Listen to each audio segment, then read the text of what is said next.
दोस्तों, मुंबई और कराची दोनों ही भारत और पाकिस्तान की इकोनॉमिक कैपिटल्स कहलाती हैं। हाँ, अपने देश की जीडीपी का एक बड़ा हिस्सा है। दोनों ही शहर समुंदर के किनारे हैं, जिस वजह से समुद्री व्यापार में भी दोनों के बीच एक अच्छा कंपटीशन चलता रहता है। लेकिन कभी कभी मन में सवाल तो आता ही है कि इकोनॉमी में, रहने सहने में और खाने पीने में दोनों में कौन सा शहर बेहतर है। तो अगर आपको कभी ये सवाल परेशान कर रहा है तो बने रहिए वीडियो के अंत तक, क्योंकि आज हम इसी का विश्लेषण करने वाले हैं। वीडियो शुरू होने से पहले चैनल को सब्सक्राइब करना और बेल आइकन दबाना मत भूलिएगा।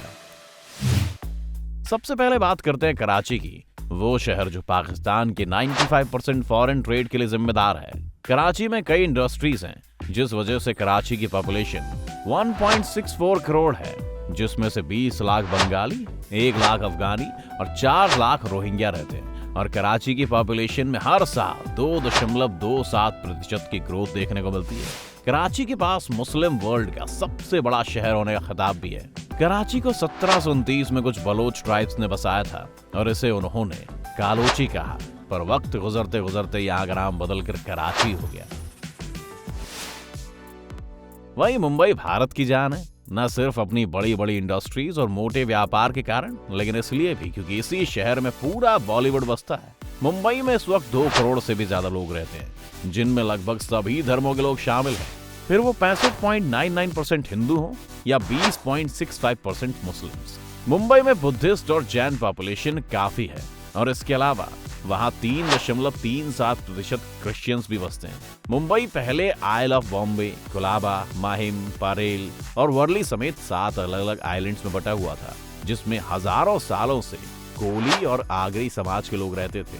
फिर आज से 2300 साल पहले मौर्य वंश के राज में मुंबई दुनिया तक बौद्ध और हिंदू धर्म का केंद्र हो गया और यहाँ से दुनिया के अलग अलग कोने तक लोग जाने लगे।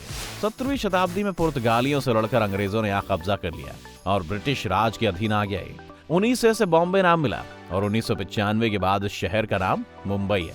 मुंबई की पॉपुलेशन डेंसिटी आज के वक्त में 73,000 लोग प्रति स्क्वायर माइल है और यह भारत के 70% समुद्री व्यापार का केंद्र है। मुंबई इस वक्त भारत का 33% इनकम टैक्स कलेक्ट करता है और विदेशों से यहाँ कई तरह के सामान आने के कारण यहीं से देश की 60% कस्टम ड्यूटी और 20% सेंट्रल एक्साइज टैक्स वसूला जाता है। मुंबई से ही भारत का 40% फॉरेन ट्रेड भी होता है। साथ ही यहाँ के 100% स्टॉक एसेट भी रखता है।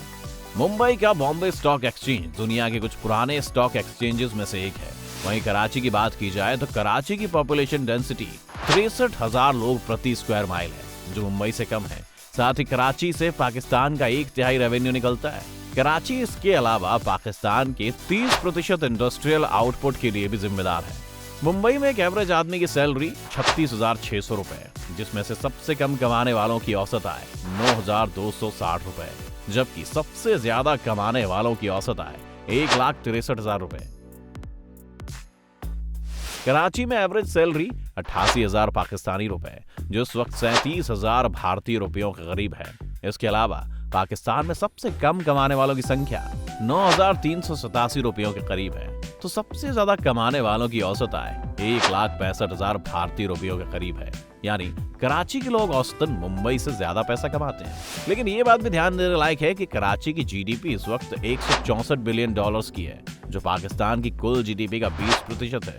वहीं मुंबई की जीडीपी इस वक्त 400 बिलियन डॉलर्स की है, जो भारत की विशाल 3 ट्रिलियन जीडीपी का 13% है। अब आपने देख लिया कि इन शहरों में कितना पैसा, लेकिन जहाँ पैसा होता है वहीं क्राइम भी रहता है। मुंबई हमेशा से हाजी मस्तान से लेकर दाऊद इब्राहिम जैसे डॉन्स की वजह से मशहूर रही है। मुंबई में ये कनेक्शन सड़क से लेकर बॉलीवुड की पार्टी और क्रिकेट के स्टेडियम्स तक था। मुंबई में आखिरी कुछ सालों में सख्त हुए पुलिस प्रशासन ने काफी कामयाबी हासिल की है और अब मुंबई में इस तरह के डॉन्स का दिखना उतना आम नहीं है। इनमें से या तो कुछ मारे जा चुके या देश से बाहर हैं। लॉकडाउन में भी मुंबई क्राइम के मामले में नीचे गिरकर 3रे स्थान पर आ गई थी और 2021 में तो मुंबई क्राइम के मामले में भारत के 3रे से 5वें स्थान पर गिर गई। कराची में भी क्राइम का सीन कम नहीं था। छोटे मोटे चोरों से लेकर बड़े नामी डॉन्स एक वक्त पर कराची की सड़कों पर दिख जाते थे। एक वक्त तो ये था कि कराची वर्ल्ड क्राइम इंडेक्स में 6ठे नंबर पर था और ये आंकड़े बहुत पुराने नहीं है, 2014 के हैं। वैसे आज कराची में क्राइम को लेकर काफी सख्ती हुई है और उन्होंने कुछ वक्त तक काफी तेजी से इसे कम किया और 2020 में कराची 6ठे स्थान से गिरकर 103वें स्थान पर आ गया। हाल ही में हुई अफगानिस्तान घटना के बाद हालांकि वहां पर जिहादी ताकतों ने फिर से डेरा डाला है और लगातार पाकिस्तान की सरकार उनसे परेशान है। खैर, बीच बीच में लीक होती न्यूज की माने तो कराची के पास दाऊद इब्राहिम भी है। आगे बढ़ते हैं इन दोनों शहरों की कल्चरल और सोशल साइड पर। तो मुंबई में आपको लोग गुजराती, मराठी, हिंदी और इंग्लिश बोलते मिल जाएंगे। साथ ही यहाँ पर सभी धर्मों के धार्मिक स्थल मौजूद हैं और बिना किसी परेशानी के लोग अपने त्योहार मनाते हैं। मुंबई को भारत की एंटरटेनमेंट कैपिटल भी कहते हैं, जहाँ सभी बड़े एक्टर्स रहते हैं और काम की तलाश में हजारों एक्टर्स यहाँ अपने किस्मत आजमाने आ जाते हैं। मुंबई में इसके अलावा टूरिज्म भी काफी फैला हुआ है। मुंबई के बीचेस से लेकर वहाँ gateway of India, Elephanta caves और नेशनल पार्क और न जाने क्या क्या है जो लोगों को मुंबई की तरफ आकर्षित करता है। यहाँ हर साल 60 लाख से ज्यादा टूरिस्ट देखे जाते हैं और देश भर की कुल टूरिस्ट स्पेंडिंग में अकेला मुंबई शहर ही 35.7% के लिए जिम्मेदार है। मुंबई के छत्रपति शिवाजी इंटरनेशनल एयरपोर्ट पर हर साल 4 करोड़ से ज्यादा लोगों की भीड़ देखी जाती है और इंदिरा गांधी इंटरनेशनल एयरपोर्ट के बाद ये भारत का दूसरा सबसे बिजी एयरपोर्ट है।